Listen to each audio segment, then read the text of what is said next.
Hi guys, ഇന്നൊരു വട്ട ഈറ്റിനിടെ കണ്ടാലോ? സത്യം പറയണമെങ്കിൽ കുറേ കാലമായിട്ട് ഡ്രാഫ്റ്റിൽ കിടന്നൊരു വീഡിയോ ആണ് കേട്ടോ അത്. ഇപ്പോഴാണ് ഇതിനെ പൊടി തട്ടിയെടുക്കാൻ തോന്നിയത് തന്നെ. എഡിറ്റ് ചെയ്യാൻ മടിയായിട്ട് അവിടെ ഇട്ടേച്ചിരിക്കുകയായിരുന്നു. അപ്പോൾ ഇന്ന് രാവിലെ ഞങ്ങൾക്ക് ചപ്പാത്തിക്ക് നല്ല ഗ്രീൻ പീസ് കറി ഉണ്ടായിരുന്നു. 11 മണിയാകുമ്പോഴത്തേക്കും നല്ല ചൂട് ബോണ്ട കൊണ്ടുവന്നിട്ടുണ്ടായിരുന്നു.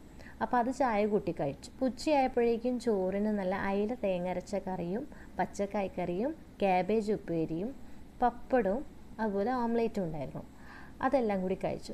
ഇപ്പം നിങ്ങൾക്ക് എൻ്റെ പ്ലേറ്റിലേക്ക് നോക്കുമ്പോൾ കാണാൻ പച്ചക്കറി കുറച്ച് കൂടുതൽ എടുത്തിട്ടുണ്ട്. സത്യം പറയണമെങ്കിൽ പച്ചക്കറി ഇട്ടെങ്കിൽ ഞാൻ മീൻകറി കൂട്ടാറില്ല. അത് കണ്ടു കഴിഞ്ഞാൽ പിന്നെ അത് തന്നെയുള്ളത്. ഇപ്പോൾ വീഡിയോ എടുക്കണതുകൊണ്ടാണ് കേട്ടോ അത്.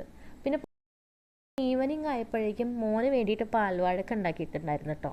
മോൻ്റെ കൂടെ ഇരുന്ന് അതും കഴിച്ചു. എൻ്റെ വീട്ടിൽ വൈകിട്ട് എല്ലാ ദിവസവും ഒരു നേന്ത്രപ്പഴം ഒരു കോഴിമുട്ട പുഴുങ്ങിയതാണ് കേട്ടോ ഈവനിങ് കഴിക്കുക. രാത്രി പിന്നെ സ്പെഷ്യൽ ആയിട്ടൊന്നുമില്ല, ഉച്ചയ്ക്ക് കഴിച്ച ഫുഡ് തന്നെയാണ് കേട്ടോ രാത്രി. അപ്പോൾ ഈ വീഡിയോ നിങ്ങൾക്ക് തീർച്ചയായും ഇഷ്ടപ്പെട്ടാൽ ലൈക്ക് ചെയ്യുക, ഷെയർ ചെയ്യുക, സബ്സ്ക്രൈബ് ചെയ്യുക.